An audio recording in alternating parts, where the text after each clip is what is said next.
Hi, it's Pete Moore and welcome to PCM Guns. Done a lot of high-tech stuff the last few weeks. Carbon, fibre, you name it, fancy scopes.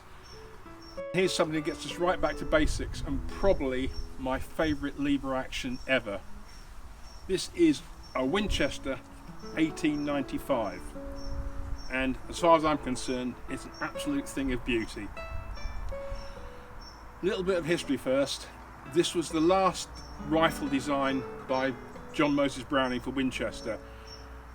And so in the 1900s, 1890s, that sort of time, the Winchester rifles were all tube magazine guns, so you had the problem with a tube magazine gun, the cartridges sit bullet nose to base of the next round above it, and therefore you can't have pointed bullets, and therefore you've got accuracy issues, things like that.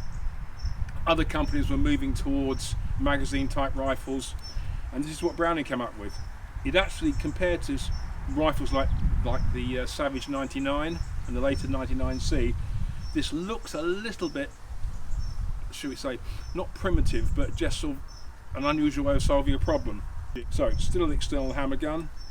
This is the action, and it's got a box mag, so you can now cope with the emerging Spitzer type ammunition. The gun actually proved a huge success. It was used by the Northwest Mounted Police. The Russians used a version of this with a full length stock, took a bayonet, it had a charger guide to take the rimmed 7.62x54 Mosin gun ammunition, and it was chambered in a number of calibers for sportsmen. Probably the greatest advocate of the 95 was Teddy Roosevelt, US President. He was a hunter, a frontiersman, amazing character, larger than life. I don't know what he was like. I wouldn't mind meeting him, so I think it'd be quite interesting and certainly colourful. He went on a grand safari to Africa in the 1900s, and he took a pair of 95s with him, chambered in 405 Winchester, which is essentially, it's a long, straight-walled, rimmed 10mm cartridge, and for its day it was pretty damn powerful. They made these in a lot of calibers: 303, the 3040 Krag or 30 Army, 30-06, plus the 405. And it is said that Roosevelt called his 405s Big Medicine. Now, I don't know if someone like Roosevelt would have actually named his rifles. He might have done, you can't tell. But that's the common misconception. But reading history about it, the actual term about Big Medicine comes from what Roosevelt said about, he called them his medicine rifles for lions. So this is a modern, it's not a reproduction, it is a Winchester 1895. I got it I think in 2007. Every so often Winchester reissue this rifle, and I've seen 2 or 3 different versions of it.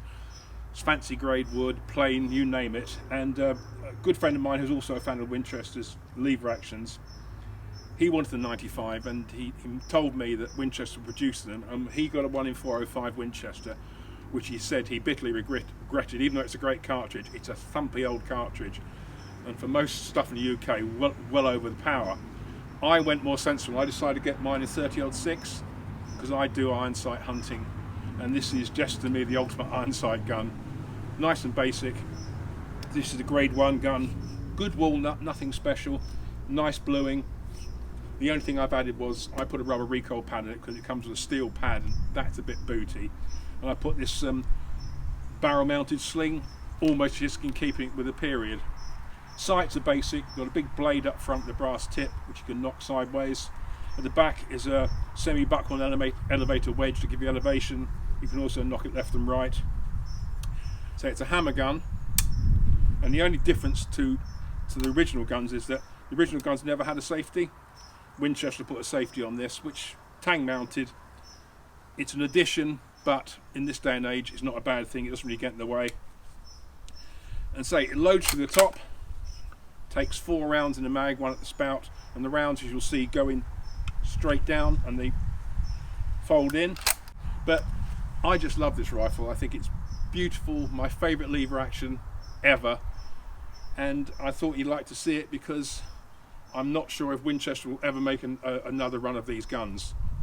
You know, the world's changing, people's tastes are changing, and I don't suppose these would be particularly cheap. And I got mine at a half decent price, but it was still a chunk of money. But okay, let's just see this old girl, or not so old this girl, but let's just see it shoot, because it's a lot of fun.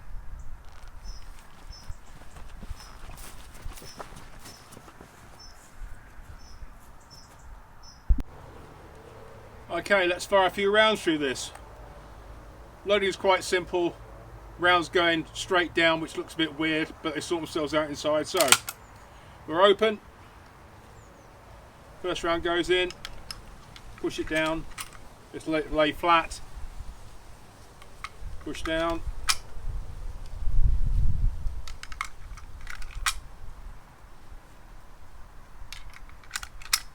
You can get 5 in here.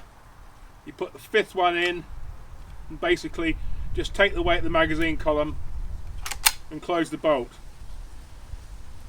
Rifle's cocked, safety catch is on, which is good. So, let's just go.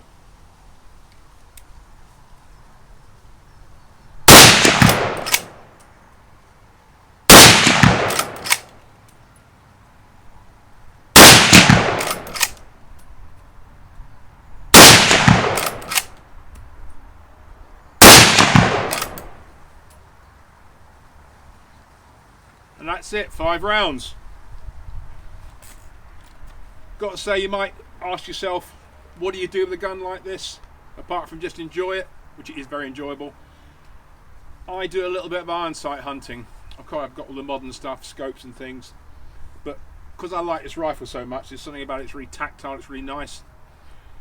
The thought of taking it out, and as they did in the old days when there weren't scopes, there were just basic iron sights and things like that, is very exciting and also satisfying. However, there are a number of caveats I set myself for this very thing. You've got to be able to keep the ranges sensible. 100 yards could be a push on a deer depending what size it is. I tend to practice on full-size deer targets. 50 yards is probably the comfort zone or thereabouts. I'm shooting 165 grain ballistic tip through this. It's a Gecko load, Express I think they call it. And I zero at 50 yards and it's cock on at 50. Then at 100 it's shooting about 2 to 3 inches high.